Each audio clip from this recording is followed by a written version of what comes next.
Hello everyone, welcome to all on Easy Learning classes. Today we will discuss about the basic concepts of cell cycle, or we can say that the terms on which the cell cycle is completely based.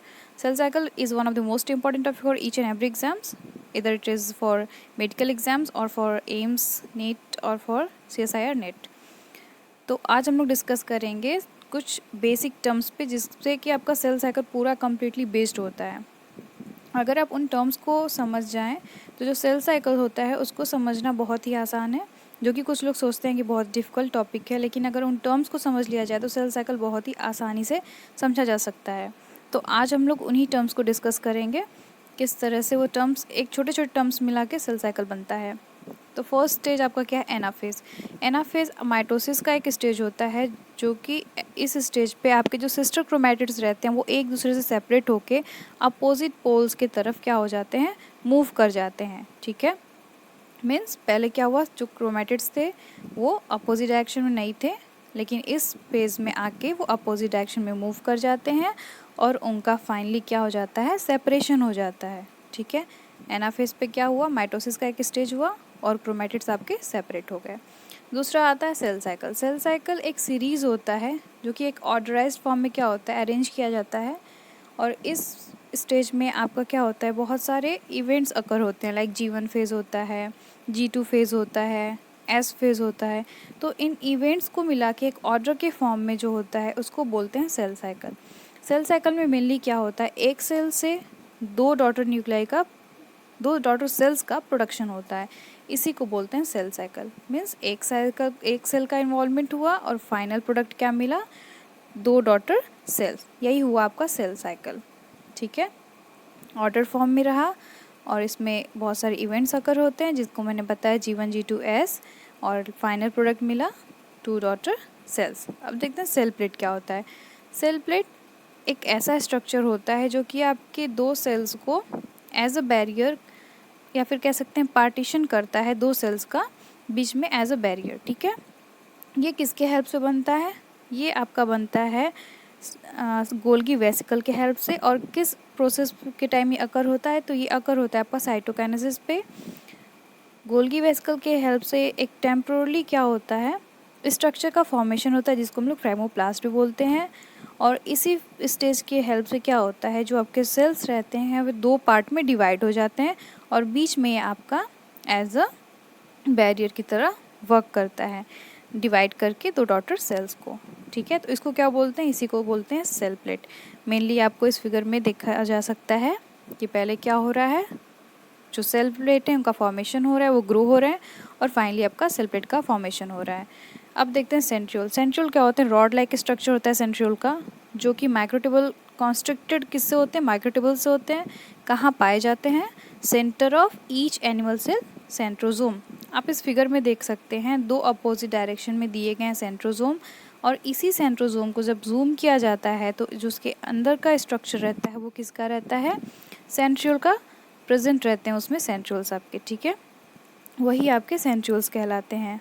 ठीक है, और जो बीच में structure दिया गया है वो है आपका क्रोमोसोम का, वाइल माइक्रोट्यूबल्स का इसमें बहुत ही इन्वॉल्वमेंट होता है जो कि एक अलग ही रोल प्ले करता है. ठीक है, तो ये क्या था? आपका सेंट्रियोल्स था. Rod like structure with the help of constructed microtubules present होते हैं आपके centre of each animal cell inside the centrosome. ठीक है, अब देखते हैं क्लीवेज फरो क्या होता है. ये एक ऐसा टर्म है जो कि आई थिंक बहुत कम लोग ही जानते होंगे, लेकिन इसको जानना बहुत ही इंपॉर्टेंट होता है. तो क्लीवेज फरो का क्या वर्क होता है? क्लीवेज फरो आपका कंस्ट्रक्टेड फॉर्म किसके वजह से होता है? Actin ring. किस प्रोसेस पे अकर होता है? साइटोकाइनेसिस पे. और इससे क्या होता है? साइटोप्लाज्मिक डिवीज़न होता है. इस फिगर में आप देख सकते हैं कॉन्ट्रैक्टाइल रिंग क्या क्रिएट कर रहा है? क्लीवेज फरो क्रिएट कर रहा है. ठीक है, तो ये आपका क्या था? क्लीवेज फरो, जो कि साइटोकाइनेसिस प्रोसेस पे अकर होता है with the help of actin ring. ठीक है, ये हम लोग का क्या था?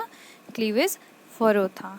अब देखते हैं कंडेंसिन क्या होता है. कंडेंसिन एक प्रोटीन होता है जो कि सिस्टर क्रोमैटिड के क्वाइलिंग में हेल्प करता है. ठीक है, किस फेज पे हेल्प करता है? प्रोफेज पे हेल्प करता है. वैसे आपका कंडेंसिन दो टाइप का होता है, एक होता है कंडेंसिन 1 और एक होता है कंडेंसिन 2. तो ये आपका किस में इन्वॉल्वमेंट हुआ? इसका इन्वॉल्वमेंट हुआ सिस्टर क्रोमैटिड्स के क्वाइलिंग में. अब देखते हैं साइटोकाइनेसिस क्या होता है।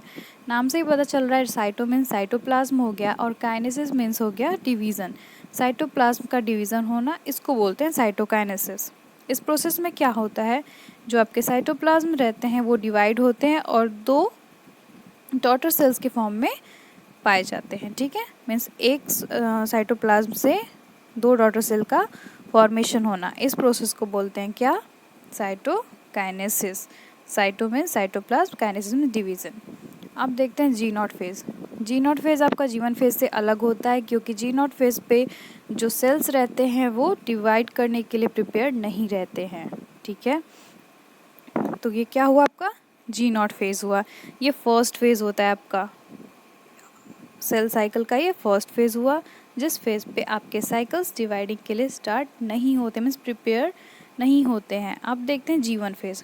G1 फेज़ को हम लोग गैप 1 फेज़ भी कहते हैं या गैप फर्स्ट फेज़ भी कहते हैं। ये इंटरफेज़ का एक पार्ट होता है और इस प्रोसेस में क्या होता है, इस प्रोसेस में जो सेल्स रहते हैं वो ग्रोथ करते हैं। ठीक है, during which period, at mitosis.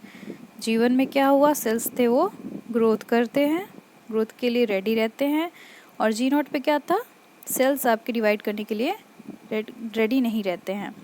G2 में क्या होता है, G2 आपका सेकेंड फेज़ होता है, जिसको हम लोग सेकेंड गैप भी कहते हैं या थर्ड फेज़ ऑफ इंटरफेज़ भी कहते हैं। इस फेज़ में क्या होता है, जो सेल्स रहते हैं वो फाइनल प्रिपरेशंस के लिए जाते हैं। किस चीज़ के लिए, फाइनल प्रिपरेशंस फॉर माइटोसिस के लिए। तो G1 पे ग्रोथ हुआ, G2 पे क्या हुआ, growth and preparation for mitosis. ठीक है, G1 पे बस ग्रोथ ही हो रहा था, लेकिन G2 पे प्रिपरेशंस भी हो रहे हैं, किसके लिए, माइटोसिस के लिए। ये आपका हो गया G2 फेज़। अब देखते हैं नेक्स्ट फेज़ क्या होता है, इंटरफेज़। इंटरफेज़ एक प्रोसेस होता है जिसमें कि 2-3 स्टेप्स अकर होते हैं। जैसे पहला हो गया G1 फेज़, दूसरा हो गया S phase and G2 phase. अगर इन तीनों को एक इक्वेटोरियल फॉर्म में चेंज किया जाए इक्वेशन के फॉर्म में, तो G1 plus S plus G2 is equal to interphase. ये आपका क्या हो गया, इंटरफेज़ हो गया, जिसमें G1 भी इन्वॉल्व होता है, S भी इन्वॉल्व होता है और G2 भी इन्वॉल्व होता है। अब देखते हैं कैरियोकाइनेसिस। नाम से पता चल रहा है, Cairo means nucleus and kinesis means division. Nuclear का डिवीज़न होना मीन्स कैरियोकाइनेसिस। काइनेटोकोर क्या होता है, काइनेटोकोर एक प्रोटीन स्ट्रक्चर एसोसिएटेड सेंट्रोमियर होता है, क्योंकि हर सिस्टर क्रोमैटिड्स को अट्रैक्ट करता है किस चीज़ के लिए, बाइंडिंग के लिए। ठीक है, at which stage, at prometaphase stage kinetochore का बाइंडिंग इन्वॉल्वमेंट होता है, attraction of chromatid for binding. अब देखते हैं मेटाफेज प्लेट क्या होता है। Equatorial plane midway between the 2 poles of cells where the chromosomes align during the metaphase. कहाँ लाइज करता है, ये मिड पे लाइज करता है, किसके बीच में पाया जाता है, 2 पोल्स के बीच में पाया जाता है, जो कि सेल्स के पोल्स होते हैं उनके बीच में प्रेजेंट होता है आपका मेटाफेज प्लेट। ठीक है, इसका क्या फंक्शन होता है, ये सेपरेट करता है आपके दोनों पोल्स के सेल्स को। अब देखते हैं मेटाफेज क्या होता है। Stage of mitosis during which chromosomes are aligned at the metaphase plate. जो आपके क्रोमोसोम्स रहते हैं वो कहाँ लाई करते हैं, इस फेज पे जहाँ पे आपका मेटाफेज प्लेट होता है, in the midway of cell. ठीक है, इस प्रोसेस को बोलते हैं मेटाफेज। इससे पहले क्या हम लोग पढ़े थे, मेटाफेज प्लेट, और उसी से कोरिलेट करके मेटाफेज स्टेज होता है। ये किसका स्टेज होता है, ये माइटोसिस डिवीज़न का स्टेज होता है। अब देखते हैं माइटोसिस फेज़ क्या होते हैं, माइटोसिस क्या होता है। माइटोसिस को हम लोग कैरियोकाइनेसिस भी कहते हैं। Period of the cell cycle during which the duplicated chromosomes are separated into identical nuclei include prophase, prometaphase. Mitosis में कुछ फेजेस अकर होते हैं, like interphase, prophase, late prophase, metaphase, anaphase, telophase. And finally क्या आपको मिलता है, cytokinesis की help से डॉटर सेल्स, 2 डॉटर सेल्स। ठीक है, इसको बोलते हैं माइटोसिस। एक पीरियड सेल साइकिल का जिसके टाइम क्या होता है, क्रोमोसोम का सेपरेशन होता है आइडेंटिकल न्यूक्लियाई में। उसमें कुछ स्टेजेस भी अकर होते हैं, like prophase, prometaphase, metaphase, anaphase and telophase. अब देखते हैं माइटोटिक फेज क्या होता है। Period on the cell cycle during which duplicated chromosomes are distributed into 2 nuclei and cytoplasm contents are divided इस प्रोसेस में क्या होता है, ये भी आपका सेल साइकिल का ही पीरियड होता है, जिस टाइम जो क्रोमोसोम्स रहते हैं वो डुप्लीकेट होके क्या करते हैं, डिस्ट्रीब्यूट हो जाते हैं दो न्यूक्लियाइज में, और जो साइटोप्लाज्मिक कंटेंट रहते हैं वो भी क्या हो जाते हैं, डिवाइड हो जाते हैं। और क्या क्या इस प्रोसेस में इंक्लूड होता है, karyokinesis, mitosis and cytokinesis. Mitotic phase वो फेजेस होते हैं जिसमें कि कुछ फेजेस अकर होते हैं, like prophase, metaphase, anaphase, telophase and finally one of the most important phase is cytokinesis. ये होता है आपका माइटोटिक फेज। अब देखते हैं प्रोमेटाफेज क्या होता है। प्रोमेटाफेज स्टेज ऑफ माइटोसिस, एक माइटोसिस का स्टेज होता है जिसके टाइम क्या होता है, जो न्यूक्लियर मेम्ब्रेन्स रहते हैं वो ब्रेक होते हैं माइटोटिक स्पिंडल फाइबर्स के फॉर्म में, और वो माइटोटिक स्पिंडल्स किससे अटैच होते हैं, काइनेटोकोर से। इस फिगर में आप देख सकते हैं प्रोमेटाफेज दिया हुआ है। अब देखते हैं प्रोफेज क्या होता है। प्रोफेज एक माइटोसिस का स्टेज होता है, और इस स्टेज पे जो क्रोमोसोम्स रहते हैं वो कंडेंस्ड होते हैं और माइटोटिक स्पिंडल्स का फॉर्मेशन होना शुरू होता है। इस स्टेज को बोलते हैं प्रोफेज स्टेज। अब देखते हैं क्वेसेंट स्टेज क्या होता है। Refers to a cell that is performing normal cell function and not initiated preparation for cell division. G naught phase को क्वेसेंट फेज कहते हैं, या फिर इसको हम लोग रेस्ट फेज भी कह सकते हैं, जब आपका सेल डिवाइड करने के लिए प्रिपेयर नहीं रहता है। ठीक है, तो ये था आपका क्वेसेंट फेज। अब देखते हैं S phase. S phase mean synthesis phase भी होता है, ये आपका सेकेंड और सिंथेसिस फेज होता है of interphase during which DNA replication occur. S phase पे क्या होता है, मेनली डीएनए का रेप्लिकेशन होता है, और एस फेज को हम लोग सिंथेसिस फेज भी कहते हैं। और फाइनली आपका आता है टेलोफेज, स्टेज ऑफ माइटोसिस, और इस स्टेज पे क्रोमोसोम्स अपोजिट पोल्स पे मूव करते हैं, और जो न्यूक्लियर मेम्ब्रेन आपका डिसअपियर हुआ रहता है वही न्यूक्लियर इनवेलप का रीफॉर्म होता है इस प्रोसेस में। ठीक है, मतलब टेलोफेज में न्यूक्लियर इनवेलप का रीफॉर्मेशन होता है, एज वेल एज जो आपके क्रोमोसोम्स रहते हैं वो अपोजिट पोल्स पे मूव कर जाते हैं। थैंक यू, आई होप आपको ये वीडियो पसंद आया हो। प्लीज़ से लाइक, शेयर और सब्सक्राइब करिए।